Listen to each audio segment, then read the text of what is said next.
Saudi തലസ്ഥാനമായ റിയാദിൽ വില്ലകളും അപ്പാർട്ട്മെന്റുകളും partition ചെയ്ത് വാടകയ്ക്ക് നൽകുന്നതിനെതിരെ നടപടി തുടരുന്നു. 13,000-ലേറെ കെട്ടിടങ്ങളിൽ ഇതുവരെ നിയമലംഘനങ്ങൾ കണ്ടെത്തിയിട്ടുണ്ട്. 1,000-ലേറെ കെട്ടിടങ്ങൾക്ക് നോട്ടീസ് നൽകിയിട്ടുണ്ട്. നീക്കം പ്രവാസികൾക്ക് തിരിച്ചടിയാകും. റിയാദ് നഗരത്തിന്റെ വിവിധ ഭാഗങ്ങളിലാണ് മുനിസിപ്പാലിറ്റിക്ക് കീഴിൽ പരിശോധന. കെട്ടിടങ്ങൾ വാടകയ്ക്കെടുത്ത് വിവിധ ഭാഗങ്ങളാക്കി പല കുടുംബങ്ങൾക്ക് നൽകുന്നതിനെതിരെയാണ് നടപടി.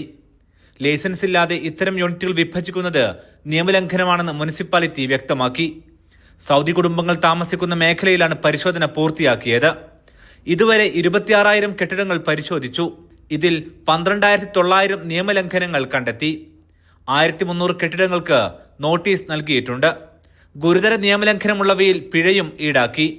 കെട്ടിടം സാധാരണ നിലയിലാക്കാൻ ഉടമകൾക്ക് നിർദ്ദേശം നൽകുന്നുണ്ട്. അല്ലെങ്കിൽ പാർട്ടീഷനുള്ള അനുമതി നേടിയിരിക്കണം.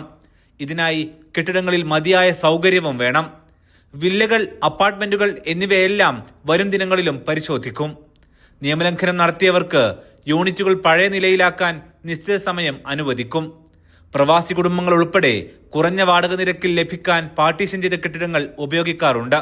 ഇവയിൽ അപകട സാധ്യതയുള്ളവർക്കാണ് ഉടനടി നോട്ടീസും പിഴയും നൽകുന്നത്.